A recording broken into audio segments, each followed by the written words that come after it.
Daniel ബാലനായിരിക്കുമ്പോഴേ Babylon എന്ന രാജ്യത്തേക്ക് അടിമയായി പിടിച്ചുകൊണ്ടു പോകപ്പെട്ട ഒരു വ്യക്തിയാണ്. തന്റെ നല്ല കൊച്ചുപ്രായത്തിൽ സ്വന്തം വീട് വിട്ട് മാതാപിതാക്കളിൽ നിന്ന് അകന്ന് മറ്റൊരു രാജ്യത്തേക്ക് അടിമയായി പോകേണ്ടി വന്ന ഒരു ബാലൻ. ദാനിയേൽ മാത്രമല്ല, ദാനിയേലിന്റെ സ്വന്തം ദേശത്തു നിന്ന് 3 സുഹൃത്തുക്കൾ കൂടി ബാബിലോൺ രാജ്യത്തേക്ക് കടന്നു പോകുന്നുണ്ട്. മൊത്തം 4 പേർ: ദാനിയേൽ, ശദ്രക്, മേശക്, അബ്ദേനഗോ. ദാനിയേൽ പ്രവചനം നാം വായിക്കുമ്പോൾ വളരെയധികം പ്രയാസങ്ങളും പ്രതിസന്ധികളും നേരിടുന്നുണ്ട്. ആ സമയത്തെല്ലാം 3 സുഹൃത്തുക്കളോടൊപ്പം അതിന് പ്രാർത്ഥനയോടെ പരിഹാരം കാണുന്നുണ്ട്. കരകോർത്ത് പിടിച്ചുകൊണ്ട് അവർ ആയിരിക്കുന്ന സ്ഥലത്ത് ജീവിതം മുന്നോട്ട് നയിക്കുന്നുണ്ട്. ഒരു വലിയ സൗഹൃദബന്ധം സ്ഥാപിക്കുവാൻ ദാനിയേലിന് കഴിയുന്നുണ്ട്.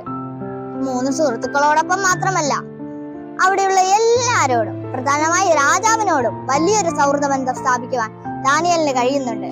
ദാനിയേൽ നൽകുന്ന മറ്റൊരു മാതൃകയാണ് നല്ല ബന്ധങ്ങൾ സ്ഥാപിക്കുക, നല്ല ബന്ധങ്ങൾ നിലനിർത്തുക. നമ്മെ ദൈവം ആക്കിയിരിക്കുന്ന ഇടത്ത് ചുറ്റുമുള്ളവരുമായി, സഹപാഠിയുമായി, പ്രപഞ്ചവുമായി നല്ലൊരു സ്നേഹബന്ധം സ്ഥാപിക്കുവാൻ നമുക്ക് കഴിയണം. ചില ദിവസത്തെ പത്രവാർത്തകൾ സുഹൃത്തിനെ കൊല്ലുവാനും സുഹൃത്തിനെ ഉപദ്രവിക്കാനും തയ്യാറാകുന്ന സുഹൃത്തുക്കളെയാണ്. കൂടെ പഠിക്കുന്നവരെ നശിപ്പിക്കുവാൻ ശ്രമിക്കുന്നവർ, കൊല്ലുവാൻ ശ്രമിക്കുന്നവർ, സൗഹൃദങ്ങൾ തകർന്നിരിക്കുന്ന, സ്വാർത്ഥത ഏറെ നിറവാടിക്കൊണ്ടിരിക്കുന്ന ഈ കാലഘട്ടത്തിൽ നല്ല ബന്ധങ്ങൾ സ്ഥാപിക്കുവാൻ നമുക്ക് കഴിയണം. വചനം പറയുന്നു, നിന്നെ സ്നേഹിക്കുന്നത് പോലെ തന്നെ നിന്റെ കൂട്ടുകാരനെ സ്നേഹിക്കണം. അവനെ ഉപദ്രവിക്കുമ്പോൾ, അവന്റെ ശരീരം വേദനിക്കുമ്പോൾ നാം മനസ്സിലാക്കണം, എന്റെ ശരീരം എങ്ങനെ വേദനിക്കുന്നോ അതേപോലെയാണ് അവന്റെ ശരീരം വേദനിക്കുന്നു എന്നത്. ദാനിയേൽ നൽകുന്നത് ഇത്തരം ഒരു മാതൃകയാണ്.